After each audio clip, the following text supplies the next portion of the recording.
يا أيها الذين آمنوا اتقوا الله ولتنظر نفس ما قدمت لغد واتقوا الله إن الله خبير بما تعملون. Sadaqallahu adzim. Jemaah salat subuh yang dirahmati Allah, setelah beberapa saat kita sibuk dengan kegiatan Ramadan, alhamdulillah pagi hari ini dengan izin Allah kita lakukan kembali kajian-kajian Islam, baik itu pembahasan tentang tafsir Ibnu Katsir atau mungkin pembahasan keilmuan yang lainnya. Semoga apa yang kita lakukan untuk melakukan kajian itu menambah wawasan keilmuan kita. Tentu kita berharap semoga Allah menambah ketaatan kita kepadanya. Salawat dan salam semoga tercurahkan kepada Nabi kita Muhammad sallallahu alaihi wasallam, juga kepada keluarganya, sahabat-sahabatnya dan semua umatnya hingga akhir zaman. Ayo kita buka bersama-sama dengan membaca basmalah. Bismillahirrahmanirrahim. Pagi hari ini saya akan membahas tentang peristiwa-peristiwa di zaman Rasul, khususnya peperangan yang menyangkut Rasul SAW dengan para sahabat dengan musuh utamanya yaitu kaum kafir Quraisy. Dan kebetulan pagi hari ini kita akan membahas dari ayat 121. Insyaallah dengan izin Allah kita akan bahas sampai dengan ayat 125. A'udzu billahi minasy syaithanir rajim. Wa idza ghadawta min ahlika nubawwi'ul mu'minina muqa'ida lil qital wallahu samii'un 'aliim. Idhammat ta'ifatani minkum an tafshalu wallahu waliyuhuma wa 'alallahi falyatawakkalul mu'minun. Wa laqad nasarakumullahu bi Badrin wa antum adillah fattaqullaha la'allakum tashkurun. Terjemahan dari ayat tadi. Dan ingatlah ketika kamu berangkat pada pagi hari dari rumah keluargamu, akan menempatkan para mukmin pada beberapa tempat untuk berperang. Dan Allah Maha mendengar lagi Maha mengetahui. Ayat 121. Ketika dua golongan dari kamu ingin mundur karena takut, padahal Allah adalah penolong bagi kedua golongan itu.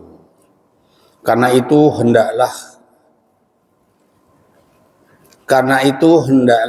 karena Allah sajalah orang-orang mukmin itu bertawakal.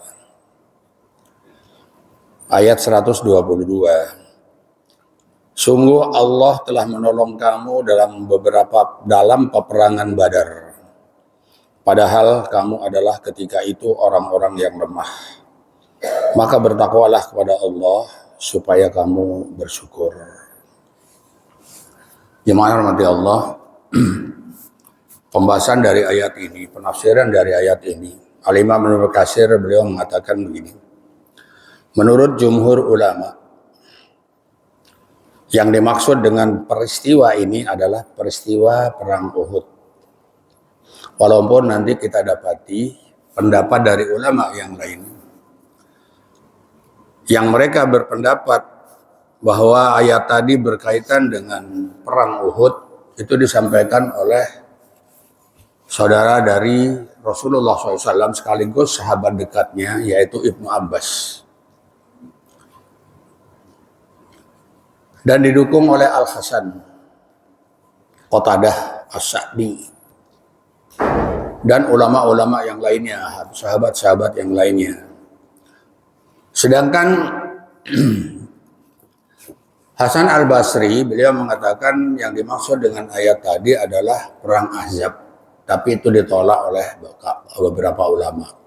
Karena kata mereka yang paling pas pendapat tadi, ayat tadi adalah perang yang berkaitan dengan Uhud, perang Uhud. Dan itu didukung oleh beberapa ulama yang lainnya. Perang Uhud, kata Ibnu Abbas, itu terjadi pada hari Sabtu, bulan Syawal, tahun ketiga Hijriah. Sedangkan menurut ulama yang lain, perang Uhud itu terjadi pada tanggal 11 bulan Syawal. Jadi sama Pak, ini bulan yang kita bahas ini bulan Syawal ini. Menurut Ikrimah ini putra dari Abu Jahal. Perang Uhud itu terjadi pada hari Sabtu pertengahan bulan Syawal. Berkaitan dengan satu masalah saja Pak. Satu peristiwa, terdapat beberapa pendapat. Tentu pendapat-pendapat ini ada yang bisa diterima, namun ada pendapat yang harus dipertimbangkan. Artinya tidak ditolak, tapi dipertimbangkan. Bisa diterima, bisa tidak. Sebab terjadinya peperangan ini, perang Uhud ini, pertama kata para ulama yang disampaikan oleh Al-Imam Ibnu Katsir, kaum musyrik, orang-orang Arab jahiliyah, kaum musyrikin, mereka ingin membalas dendam atas kekalahan mereka di perang Badar. Ini yang paling utama. Maka kenapa ketika Rasulullah SAW mendapatkan informasi dari sahabatnya bahwa orang-orang kafir Quraisy mempersiapkan diri untuk melakukan penyerangan kepada kaum muslimin. Dan Rasulullah SAW selesai sholat Jumat, beliau kumpulkan sahabat-sahabatnya. Lalu dikatakan kepada mereka, apa menurut pendapat kalian tentang persiapan yang dilakukan oleh orang kafir Quraisy, kata Nabi. Maka di antara mereka, di antara sahabat-sahabat ini, mereka mengeluarkan pendapatnya.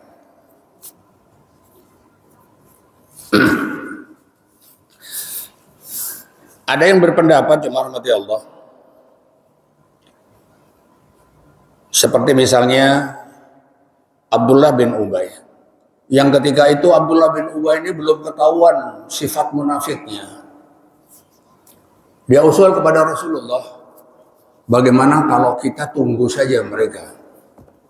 Kalau mereka nyerang, kita layani, kata Abdullah bin Ubay. Dan pendapat ini tidak diterima oleh sahabat-sahabat yang lainnya. Kata mereka, sebaiknya kita keluar saja, kita song-song saja mereka, kita tunggu mereka. Karena ada informasi kepada Rasulullah SAW bahwa kaum kafir Quraisy dengan pasukan yang banyak, sekitar 3.000 orang, mereka telah menunggu di padang Uhud, di seberang gunung. Kalau bapak-bapak yang sudah ke sana pasti mengetahui ini. Gunung Uhud itu kurang lebih panjangnya itu sekitar 4 km. Nah, orang kafir Quraisy ini sudah siap-siap Pak di balik bukit itu. Mereka membuat strategi. Kelompok sebelah kanan, ada kelompok sebelah kiri, ada kelompok yang di depan. Mereka menunggu kedatangan Rasulullah dan para sahabatnya. Maka dari pendapat-pendapat ini, dari masukan-masukan yang dilakukan, yang disampaikan oleh sahabat-sahabat beliau, Rasulullah masuk ke rumahnya, berganti baju, Semula Rasulullah SAW memakai baju biasa karena beliau selesai sholat Jumat. Lalu begitu keluar dari rumahnya, beliau sudah memakai baju perang. Di antara para sahabat, ketika dia mengetahui bahwa Rasulullah SAW telah memakai baju perang, baju besi, ada yang menyesal. Seolah-olah dia memaksa Rasul untuk berperang di hari itu. Maka dia mengatakan, sahabat ini mengatakan, mengapa saya usul kepada Nabi untuk menyongsong kaum kafir Quraisy? Dan ternyata Nabi merespon dengan mengganti baju perang. Maka kata mereka, kata orang ini, ya Rasulullah, jika engkau menghendaki, maka kita tetap saja di Madinah. Artinya nggak usah berperang ya Rasul. Dia menyesal terhadap usulannya sendiri.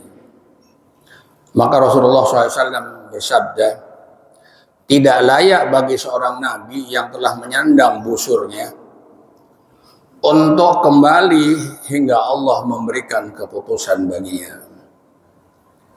Kalau baju perang sudah dipakai, persiapan perang sudah dilakukan, maka kata Nabi, pantang untuk melepaskan kembali pakaian itu. Artinya Rasulullah SAW telah siap untuk berperang. Maka berangkatlah Rasulullah SAW bersama dengan 1000 pasukan dari para sahabat Sallallahu Alaihi Wasallam. Ketika mereka sudah berada di perbatasan Madinah, maka Abdullah bin Ubay memisahkan diri, Pak. Nah, di sini mulai nampak nih, orang munafik sudah mulai menampakkan kemunafikannya. Waktu Rasulullah SAW meminta pendapat kepada sahabat-sahabatnya, Abdullah bin Ubay mengatakan sebaiknya kita tunggu saja di Madinah, gak usah menyongsong mereka. Dan ini terbukti jemaah rahmati Allah. Ketika Rasulullah SAW telah berada di sekitar Uhud, Abdullah bin Ubay diikuti oleh beberapa orang dari kalangan munafik. Mereka meninggalkan Nabi. Mereka pulang ke Madinah. Padahal mereka tadinya sudah keluar dari kota Madinah untuk menyongsong kaum kafir Quraisy.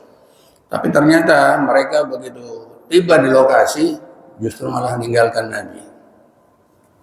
Dan jumlahnya tidak sedikit, sekitar 250 orang. Sampai dengan 300 orang.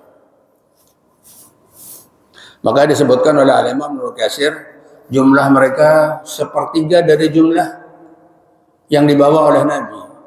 Kalau Rasulullah SAW membawa 1000, maka sekitar 200 sampai 300 orang sudah meninggalkan Nabi SAW. Mengapa Abdullah bin Ubay ini meninggalkan Rasulullah?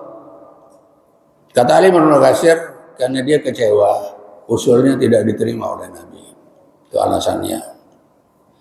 Hikmah yang bisa kita ambil dari ayat ini, jemaah rahmati Allah. Rasulullah ketika akan berangkat berperang, dia tidak serta-merta memutuskan sendiri kemauan itu, tapi dia berunding dengan sahabat-sahabatnya. Dan dari sanalah ketahuan, jemaah rahmati Allah, bahwa ternyata di antara sahabat-sahabatnya itu dari usulan-usulan yang disampaikan kepada Rasulullah SAW, begitu usulan itu tidak ditampung, tidak diterima, mereka kecewa. Dan dari sinilah munculnya hikmah, kata Al-Imam Ibnu Katsir, Rasul SAW dengan para sahabat jadi mengetahui siapa sahabat yang benar-benar mendukung Rasulullah, siapa sahabat yang hanya dirisannya saja mendukung, mengambil keuntungan pribadi saja. Maka nanti kita dapati dalam satu riwayat disebutkan, kelompok orang-orang munafik ini ketika dia tidak ikut berperang, lalu kaum muslimin mengalami kekalahan, Maka apa yang mereka katakan itu diutarakan oleh Allah Subhanahu wa taala dalam salah satu firman-Nya di surah Al-Baqarah. Coba kalau kita ikut. Toh mereka kalah. Untung kita tidak ikut. Itu bahasa-bahasa mereka. Sehingga kita selamat. Lalu kalau seandainya kaum muslimin mengalami kemenangan, apa yang mereka katakan? Itu mereka menang itu kan karena kita. Jadi mereka mengambil keuntungan apabila umat Islam mengalami kemenangan. Mengira mereka mengambil bagian, tapi kalau umat Islam kalah, Nabi SAW dengan para sahabatnya kalah, mereka bertepuk tangan, Pak. Itu orang-orang munafik. Maka ketika Rasulullah SAW telah berada di padang Uhud, Rasulullah SAW bersabda, jangan sekali-sekali kalian menyerang sebelum kami perintahkan untuk menyerang. Maka para sahabat dengan kalimat ini, mereka hanya menunggu perintah Rasulullah SAW. Artinya umat Islam tidak menyerang terlebih dahulu, menunggu. Namun, para sahabat telah mempersiapkan diri dengan beberapa strategi. Tentara Muslim, para sahabat Rasulullah SAW yang dipimpin oleh Nabi kita Muhammad SAW berjumlah kurang lebih 700 orang. Beliau mengangkat Abdullah bin Jubair sebagai komandan regu pemanah yang berjumlah 50 orang. Lalu beliau bersabda kepada mereka, hujani pasukan kavaleri musuh dengan panah-panah guna melindungi kami. Mereka tidak boleh datang dari depanmu.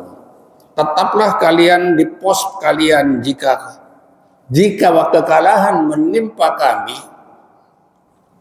Bahkan ada kalimat lain yang disampaikan, apabila kami terkapar mengalami kekalahan nanti, jangan kalian tinggalkan pos ini.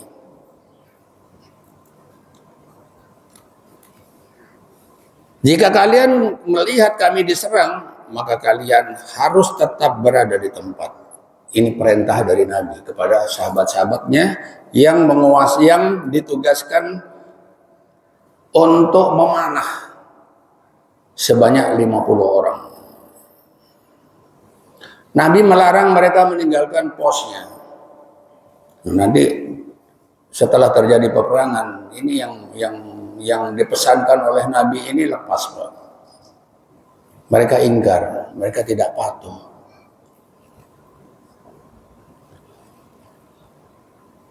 Rasulullah SAW memberikan panji kepada Mu'az bin Umair. Beliau memajukan sebagian kaum muda ke garis depan dan memundurkan sebagian yang lainnya. Mengapa demikian? Kata para ulama, strategi Nabi ini adalah ingin membiasakan diri kaum muda untuk terjun langsung di dalam peperangan. Jemaah rahmati Allah, ada satu peristiwa yang sangat unik di dalam sirah Nabawi. Peristiwa ini disajikan. Ada dua orang pemuda, mereka cacat, kakak beradik, usia belasan tahun. Cacatnya apa? Mereka lumpuh, kedua kakinya lumpuh, nggak bisa berdiri, Pak. Dia kalau berjalan tuh ngesot, bahasa kita ya. Kalau berjalan tuh dua-duanya ngesot. Ada riwayat yang menyebutkan satu usia 19 tahun, yang satu usia 17 tahun. Begitu mendengar Rasulullah SAW mengumpulkan para sahabatnya di Masjid Nabawi untuk persiapan berangkat berperang ke Uhud, maka sang kakak mengatakan kepada adiknya, "Dek, sudah dengar enggak? Ini bahasa kita ya. Nabi mengumpulkan sahabat-sahabatnya yang muda-muda untuk ikut berperang di Uhud." Kata adiknya, "Kak, kita ini bisa berperang dengan apa?" Saya merinding, Mbak. Kalau baca itu merinding.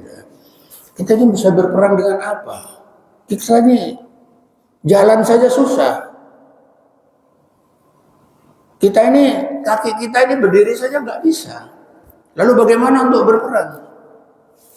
Kata sang kakak, Dek, kita tetap harus berangkat ke masjid.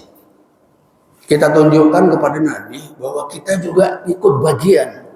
Supaya apa? Supaya nanti di akhirat ketika kita ditanya oleh Allah, kecenderunganmu itu kemana? Kepada Nabi atau kepada orang kafir? Kata kakaknya. Maka sang adik langsung nurut. Kata adiknya, kalau begitu kita ke sana. Apa yang dilakukan jemaah mati Allah? Pertama sang kakak ini di depan. Gini dia bilang, kamu saya seret berapa meter, nanti stop di situ, kamu nanti seret saya berapa meter sampai kita sampai ke masjid. Gantian saling seret jemaah mati Allah. Supaya apa? Supaya dilihat oleh Nabi bahwa dia merupakan bagian dari pemuda yang mendukung perang ini. Allah karim. Dua pemuda kakinya lumpuh. Gak bisa kita bayangkan. Tapi dia bertekad, bersemangat untuk mendukung Nabi. Bahkan kalau perlu dia ikut berperang. Ini pemuda di zaman dahulu seperti itu. Bukan lari. Bukan takut. Dia malah maju. Kalau mungkin dia ikut ke Uhud sana untuk berperang. Padahal jarak antara Madinah ke Uhud itu sekitar 4-5 kilometer. Dia dari rumahnya ke masjid, jalan itu saja sudah saling seret, gantian. Habis kakaknya nyeret, adiknya nyeret, kakaknya nyeret, adiknya nyeret, adiknya nyeret, kakaknya gitu, gantian. Subhanallah. Jemaah mati Allah. Kaum Quraisy yang datang ke padang Uhud berjumlah 3.000 orang. Jadi kalau di perang Badar, orang Quraisy itu 1.000 berbanding dengan 307 kaum dari kaum muslimin. Sedangkan perang Uhud, mereka mengerahkan pasukan lebih besar lagi, 3.000. Kenapa? Karena dendam mereka untuk mengalahkan kaum muslimin. Karena ada salah seorang dari kaum kafir Quraisy, Abu Sufyan. Ketika itu Abu Sufyan belum masuk Islam. Dia masih jadi pengusaha, dari pengusaha yang keuntungannya digunakan untuk membela kaum kafir Quraisy. Abu Sufyan ini kembali dari Syam membawa dagangan. Lalu di perjalanan dicegat oleh beberapa tokoh Quraisy. Kata mereka, segera jual itu daganganmu. Keuntungannya untuk kita gunakan berperang melawan Muhammad. Maka dari sanalah terkumpul sejumlah 3.000 orang dari kaum kafir Quraisy. Mereka telah siaga. Disebutkan oleh Al-Imam Al-Katsir, mereka memiliki 100 ekor kuda yang telah disiagakan di sisi gunung. Pasukan kavaleri mereka dibagi menjadi 2 regu. Regu kanan yang dipimpin oleh Khalid bin Walid. Masya Allah, ini tokoh-tokoh Quraisy yang belakangan menjadi tokoh-tokoh Islam. Regu kiri dipimpin oleh Akramah bin Abu Jahal. Mereka menyerahkan Panji kepada Bani Abdul Bar. Kemudian terjalin antara dua pasukan itu satu peristiwa seperti apa? Suatu peristiwa yang sangat dahsyat. Peperangan dimulai. Pada awalnya jemaah rahmati Allah, kaum muslimin mengalami kemenangan di dalam perang ini. Di dalam perang Uhud ini kaum muslimin awalnya mengalami peperangan. Sehingga pasukan yang diperintahkan oleh Rasulullah SAW untuk menjaga bukit Uhud, sebagian dari bukit Uhud dengan jumlah 50 orang dengan panah yang sudah siap, jangan tinggalkan tempat ini apapun yang terjadi. Namun ketika mereka melihat dari atas bukit, ini manusiawi sekali ini. Ketika mereka melihat dari atas bukit bahwa kaum kafir Quraisy kocar kacir mengalami kekalahan, apa yang terjadi? Mereka turun. 50 orang ini sebagian turun, hanya sebagian yang tinggal di bukit Uhud itu. Ngapain mereka? Mereka memperebutkan ghanimah, harta rampasan perang. Nah, tadi saya katakan ini manusiawi. Begitu melihat harta ditinggalkan oleh orang-orang kafir Quraisy yang jumlahnya tidak sedikit, hati mereka tergoda. Mereka turun dari bukit itu. Nah, kesempatan ini dilihat oleh tokoh Quraisy. Siapa mereka? Khalid bin Walid.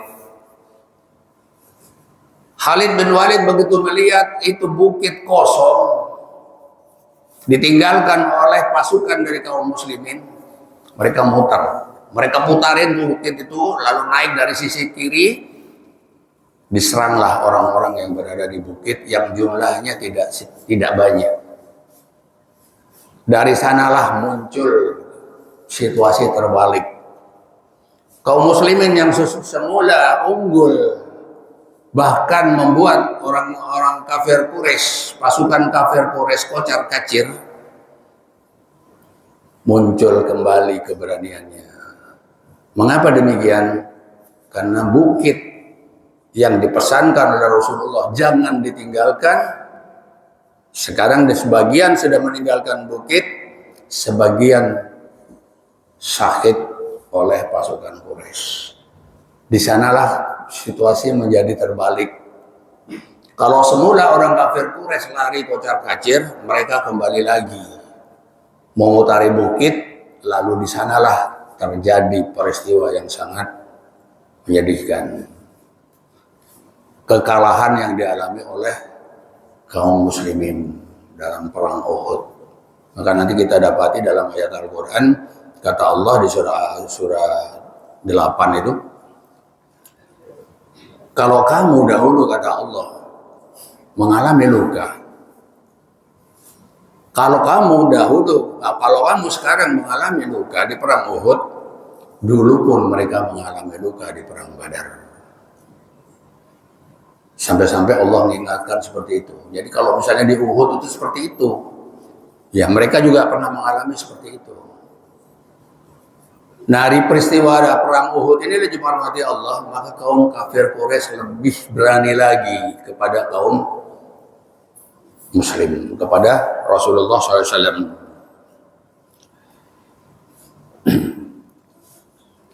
Maka ketika ayat itu turun dengan menyebutkan, dan ingatlah ketika kamu berangkat pagi hari meninggalkan keluargamu, kamu menempatkan kaum mukmin dari beberapa fungsi untuk berperang.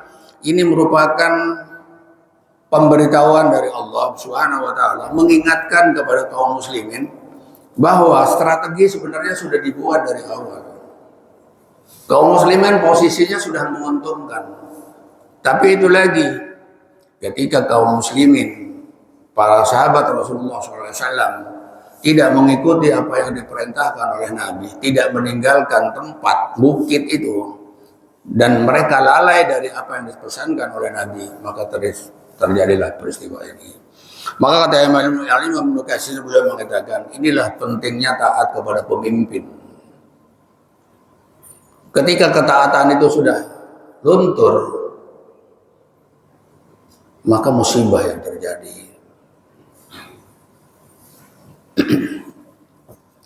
Jemaah mati Allah, ayat yang tadi saya bacakan, ayat yang ke-122,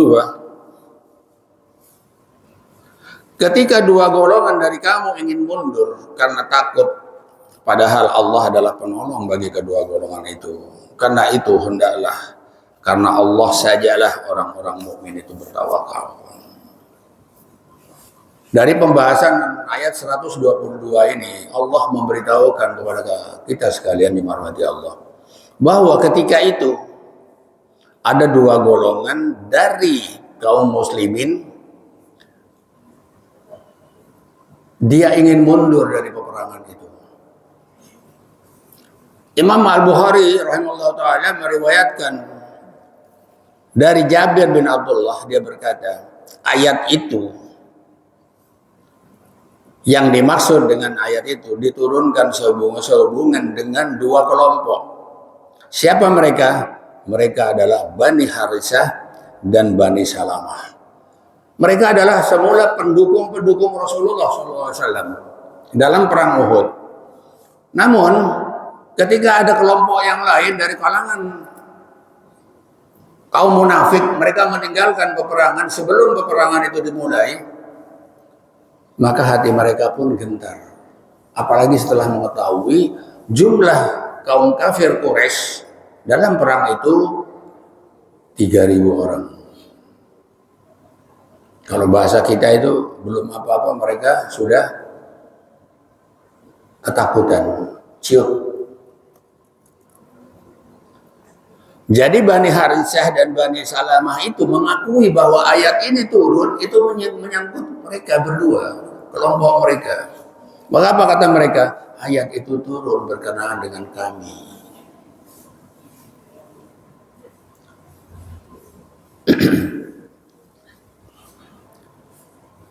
Berkaitan dengan perang Badar, jemaah Allah, karena Al-Imam Ibnu Katsir menyinggung sedikit tentang perang Badar yang dialami oleh Rasulullah SAW sebelum mengalami perang Uhud. Kata beliau, perang Badar terjadi pada hari Jumat, tanggal 17 Ramadan, tahun kedua Hijriah. Perang Badar, Pak, pertama kali kaum muslimin dengan dipimpin oleh Rasulullah SAW mengalami peperangan dengan kaum kafir Quraisy itu pada tanggal 17 Ramadan. Maka kenapa dari uraian ini terbantahkan orang-orang yang, mohon maaf ini, orang-orang yang menganggap bahwa tanggal 17 Ramadan itu bukan terjadinya peperangan Badar terbantahkan. Kalau Al-Imam Ibnu Katsir beliau mengatakan tanggal 17 Ramadan tahun kedua Hijriah itu terjadinya perang Badar. Yang kita ketahui bahwa kaum muslimin ketika itu berjumlah hanya 313 orang, sedangkan kaum kafir mereka terdiri dari 1.000 orang yang dilengkapi dengan tombak, pedang, perlengkapan yang mereka persiapkan, kuda-kuda pilihan. Bahkan ketika perang Badar itu mereka membawa perhiasan-perhiasan yang banyak. Nggak tahu apa, nggak disebutkan apa maksudnya gitu. Maka ketika berbicara tentang perang Badar, Allah Subhanahu wa taala mengingatkan kepada kita sekalian salah satu firman-Nya di surah Al-Anfal ayat 64 atau 65.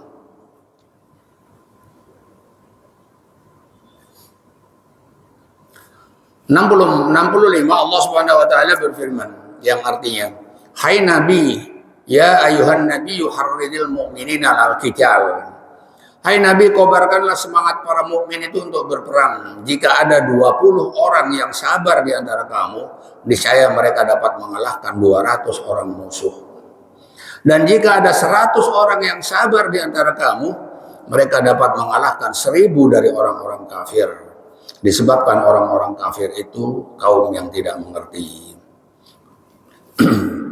Lalu di ayat 66-nya Allah sampaikan, sekarang Allah telah meringankan kepadamu dan Dia telah mengetahui bahwa padamu ada kelemahan.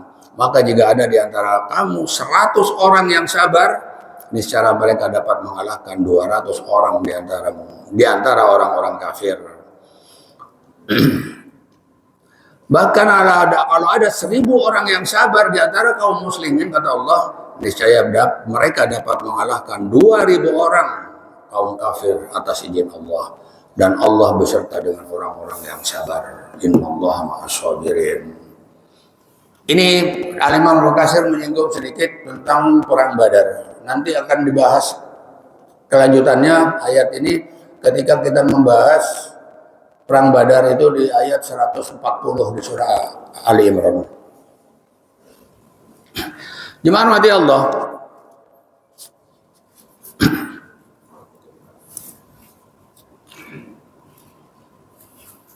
kita akan lanjutkan pembahasan ayat yang ke-123.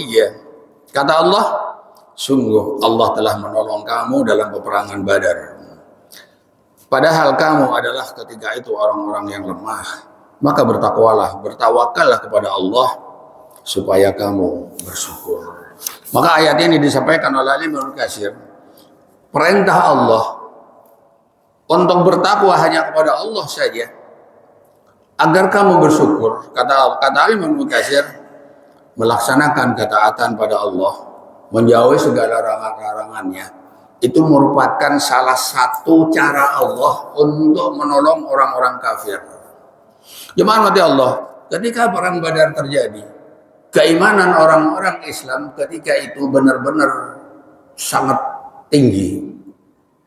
Bahkan ketika perang Badar akan dimulai, sahabat-sahabat Rasulullah yang semula mereka mengalami ketakutan karena jumlah yang sedikit, menjadi kebalikannya ketika Allah memberikan jaminan. Kita akan bahas di ayat yang 141, 142. Maka jemaah mati Allah, apabila Allah Subhanahu wa taala mengatakan bertakwalah kamu kepada Allah, maka bertakwalah. Karena dari sana Allah akan menjamin kehidupan orang-orang yang bertakwa sebagaimana yang Allah kehendaki. Kita akan lanjutkan pembahasan ayat 124 dan 125. A'udzu billahi minasy syaithanir rajim. إذ تقولوا للمؤمنين ألن يكفيكم أن يمدكم ربكم بثلاثة آلاف من الملائكة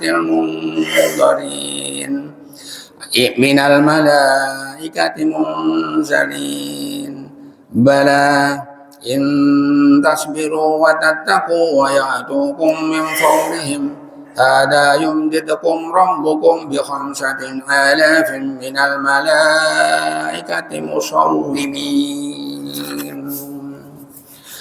Ingatlah kata Allah, ketika kamu mengatakan kepada orang mukmin, apakah tidak cukup bagi kamu Allah membantu kamu dengan 3.000 malaikat yang diturunkan?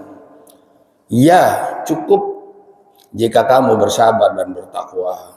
Dan mereka datang menyerang kamu dengan seketika itu juga, niscaya Allah menolong kamu dengan 5.000 malaikat yang memakai tanda.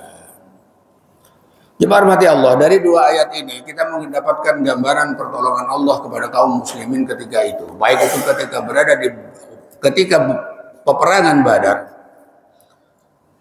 maupun di peperangan Uhud, Allah memberikan pertolongan. Walaupun nanti kata para ulama, pertolongan Allah yang paling besar, yang paling utama adalah ketika terjadi di perang Badar. Bahkan ayat ini menyebutkan tentang Allah menurunkan pertolongannya itu dengan malaikat-malaikat yang memakai tanda. Terjadi ikhtilaf di kalangan para ulama, apa tanda yang dipakai oleh malaikat? Ada yang menyebutkan, jemaah mati Allah, tanda-tanda yang dipakai oleh malaikat adalah pertama tanda pada kudanya. Kudanya itu di bagian kepalanya itu ada semacam kain hitam. Di dahinya sini, itu kudanya. Ada lagi yang mengatakan tandanya itu terhadap malaikatnya itu sendiri.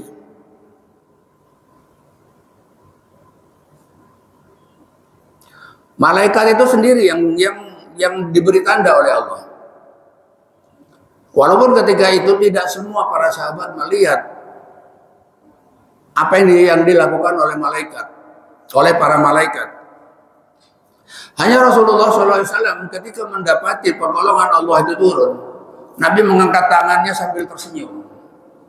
Nabi berdoa kepada Allah, minta pertolongan pada Allah. Ya Allah, kata Nabi, salah satu kalimat yang disampaikan oleh Rasulullah SAW, ya Allah, apabila dalam peperangan ini kaum muslimin mengalami kekalahan, maka tidak ada lagi di muka bumi ini ada orang-orang yang menyembahmu. Kalau kaum muslimin mengalami kekalahan dari orang kafir ketika itu, maka Rasulullah SAW tidak ada lagi orang yang menyembahmu. Allah tidak takut tidak ada yang menyembah, karena kekuasaan Allah tidak akan berkurang. Sebagaimana Allah disampaikan, banyak orang yang menyembah tidak menambah kekuasaan Allah, tidak menambah apa yang Allah miliki. Begitu juga sebaliknya, ketika ada orang yang ingkar, tidak mau menyembah Allah, Allah tidak dirugikan, kekuasaan Allah tidak berkurang. Namun ketika Rasulullah SAW mengangkat tangan meminta pertolongan kepada Allah, maka Allah memberikan pertolongannya. Allah turunkan 5.000 malaikat.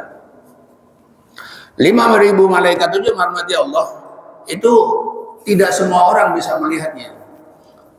Para sahabat yang bisa melihatnya adalah mengatakan malaikat itu tidak ikut berperang, Pak. Mereka itu hanya siap-siap saja di sekitar area peperangan Badar itu. Dengan begitu saja orang kafir sudah tunggang langgang. Bahkan ada di antara orang-orang kafir disebutkan di sini salah seorang dari mereka mengatakan seperti contoh yang dikatakan oleh Ikrimah. Ikrimah ini berkata, orang yang mengenakan simbol itu bukan orang-orang dari kelompok Nabi. Artinya bukan orang-orang Arab mereka yang pakai simbol. Itulah yang Allah kehendaki. Sebagian dari orang-orang kafir pun melihat apa yang diturunkan oleh Allah berupa para malaikat. Bahkan Ikrimah ini melihat tentang malaikat yang memakai simbol. Gimana mati Allah? Inilah apabila Allah berkehendak, begitu mudahnya bagi Allah. Maka ayat tadi yang menyebutkan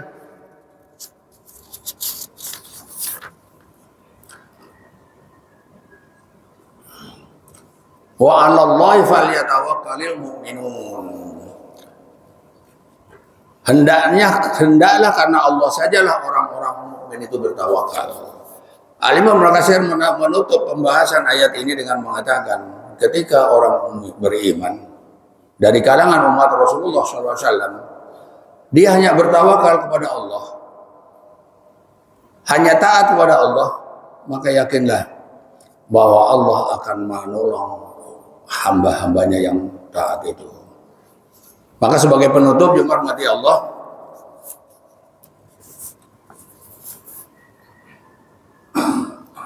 ketika Allah Subhanahu wa taala menyampaikan dalam firman-Nya, maka Tuhanmu akan membantumu dengan menurunkan 5.000 malaikat yang mengenakan tanda.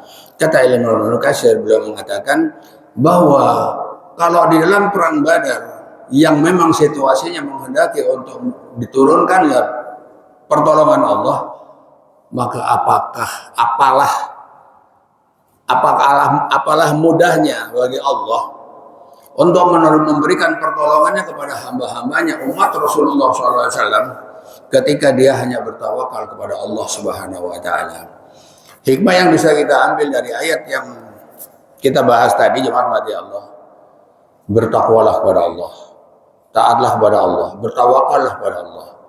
Maka Al-Imam Ibnu Katsir menutup kalimatnya dengan mengatakan, maka mohonlah kepada Allah, bertawakallah hanya kepada Allah, agar Allah memberikan pertolongannya kepada kita sebagai umat Rasulullah SAW. Demikianlah jemaah mati Allah, kita akan membahas nanti di pertemuan berikutnya dengan izin Allah ayat 126, ayat 127 sampai dengan ayat 129. Lagi-lagi ayat ini juga berbicara tentang peristiwa-peristiwa peperangan di zaman Rasulullah SAW. Barangkali demikian yang dapat saya sampaikan, kurang lebihnya mohon maaf. Kita tutup dengan doa kifaratul majlis. Asyhadu an la ilaha illallah, subhanakallahumma rabbana wa bihamdik, asyhadu an la ilaha illa anta astaghfiruka wa atubu ilaik. Assalamualaikum warahmatullahi wabarakatuh.